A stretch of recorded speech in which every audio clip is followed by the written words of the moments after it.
Hello everyone. तो आप सभी की तैयारी बहुत अच्छी चल रही होगी अप्रैल अटेम्प्ट के लिए।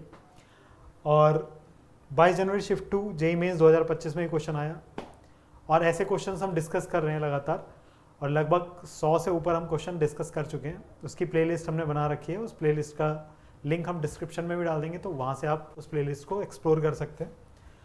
अब इस क्वेश्चन को हम देखते हैं। तो ये क्वेश्चन क्या कह रहा है? ये क्वेश्चन कह रहा है कि एक let A B and C be the vertices of a triangle. ये किसी ट्राइंगल के वर्टेक्स है। अगर मैंने ध्यान से देखा कि जो वर्टेक्स दे रखे हैं 6 का स्क्वायर 8 का स्क्वायर 100 हो जाएगा, इसका स्क्वायर करके इसका स्क्वायर करके ऐड करेंगे तो भी 100 आएगा, और इसका स्क्वायर करके इसका स्क्वायर ऐड करके तो भी 100 आएगा। यानी कि ये तीनों के तीनों पॉइंट क्या कर रहे हैं, एक सर्कल पे लाई करेंगे, जो कि क्या होगा x square plus y square equal to 100।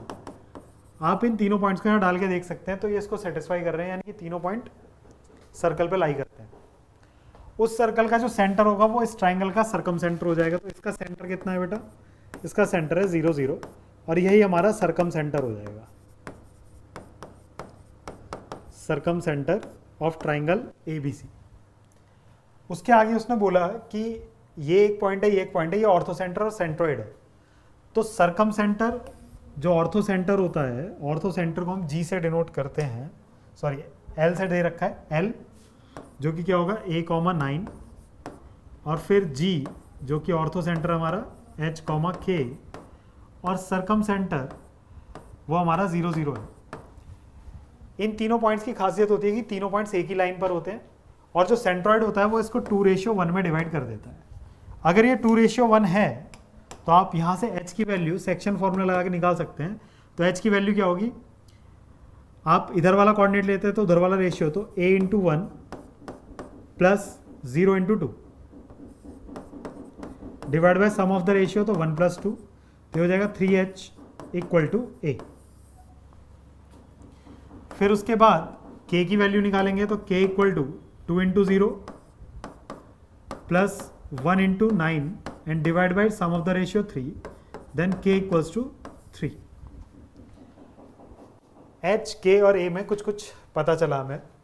उसके बाद हम जानते हैं कि सेंट्रॉइड कैसे निकाल सकते हैं। तो सेंट्रॉइड के लिए क्या करते हैं, h का जो कोऑर्डिनेट होगा सेंट्रॉइड का वो 6 + 10 cos alpha - 10 sin alpha divide by 3 होगा।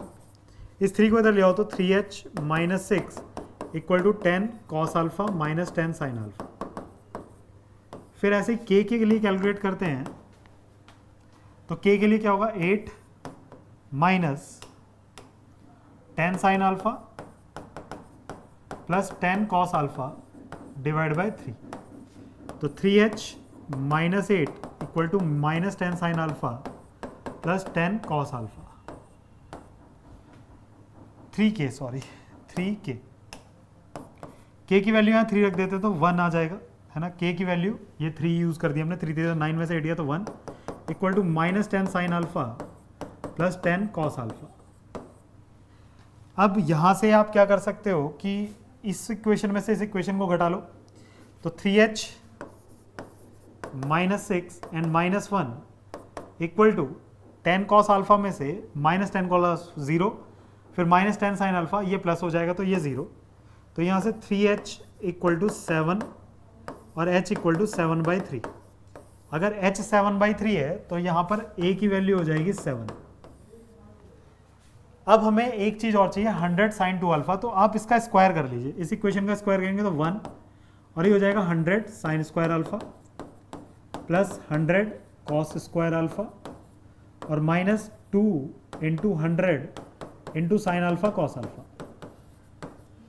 तो ये 100 कॉमन ले लो, तो और 100 कॉमन लेने के बाद होगा क्या, ये अंदर बचेगा sin square alpha cos square alpha, तो ये 1 हो जाएगा, और ये 2 sin अल्फा cos अल्फा, तो -100 sin 2 अल्फा। तो 100 इधर आएगा तो -99 बचेगा इक्वल टू -100 sin 2 अल्फा। तो माइनस से माइनस कट के, तो 100 sin 2 अल्फा की वैल्यू 99 है। सारी वैल्यूज मिल गई, हमें बस इसे एक्सप्रेशन में रखना है। तो एक्सप्रेशन हमें क्या दिया है, 5a की जगह क्या रखना है 7, फिर -3h की जगह क्या रखना है 7/3,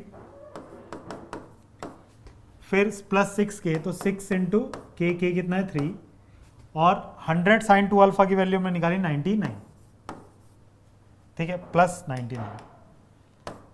99, तो ये कितना हो जाएगा 35 माइनस 7 प्लस 18 प्लस 99, तो आप 35 और इसमें सब्ट्रैक्ट करेंगे तो प्लस 11 प्लस 99, तो ये हो जाएगा 110, 145 इसका करेक्ट आंसर होगा।